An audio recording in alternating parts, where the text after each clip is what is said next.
call the member for Durack. Thank you, Madam Deputy Speaker. On Monday, I spoke about the frustration many Australians feel towards the Albanese Labor government's policy of mass migration. In 2022-23, Labor estimated net overseas migration would be 235,000. The real number was 528,000. In 2023-24, those opposite estimated 235,000. Again, the real number was significantly higher at 446,000. Despite ongoing concern about housing availability and thousands taking to the streets over the weekend, we see Labor doubling down. Labor went to the May election promising to reduce the number of international students, but last month Labor abandoned this pledge, instead committing to increase the cap by 25,000 students per year. This was all done in the name of sustainability.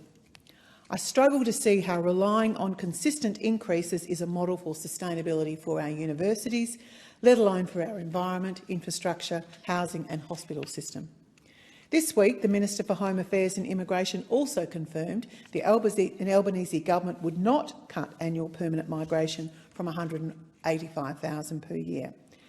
Now, let me be very clear. I do not seek to demonise migrants who want to come to our country and to make a positive contribution.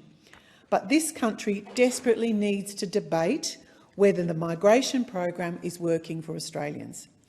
In just 10 years, the population of my home state of Western Australia has increased from 2.5 million to 3 million people.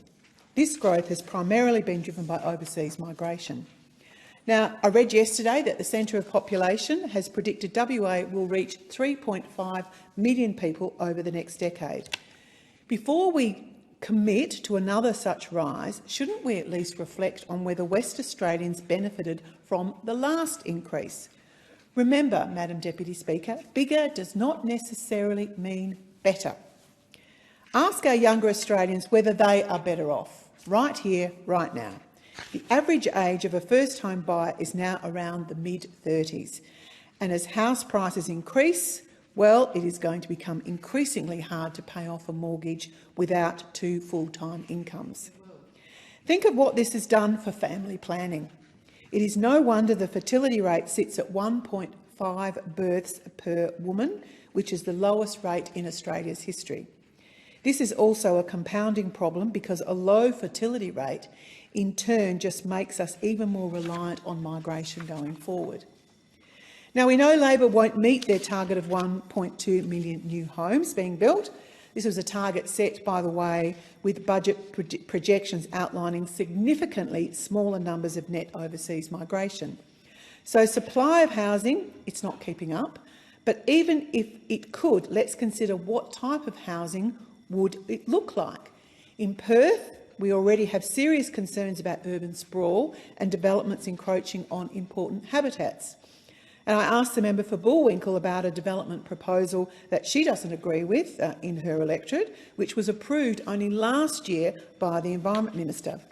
Don't projects like the North Stoneville development become inevitable with the government committed to mass migration? And if we say no to urban sprawl but continue with the policy of rapid growth, is the solution instead much greater levels of higher density housing? Again, I raise once again the issue of family planning. High density housing not always suitable for families. So why should we accept that younger generations shouldn't be able to have the same opportunities to raise a family that myself and you yourself, Madam Deputy Speaker, enjoyed? Of course, it's not just housing not keeping up, neither is our infrastructure or health system. Now, in terms of our health system, WA set a new ambulance ramping record last month at 7,074 hours. This coincides with record demand paired with the state government's failure to increase the number of beds. State government, you've got to do much better.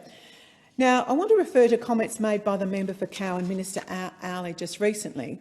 On Monday, the minister said that those who marched on Sunday weren't protesting immigration from white Western countries. They were very clearly protesting immigration that have brown people. Well, I was very disappointed to hear the minister say those words. Labor lectures about social cohesion and division. What do we think statements like that do? So I call on Minister Ali to apologise unreservedly. For the first time, young adult Australians, their quality of life is worse. Members' time has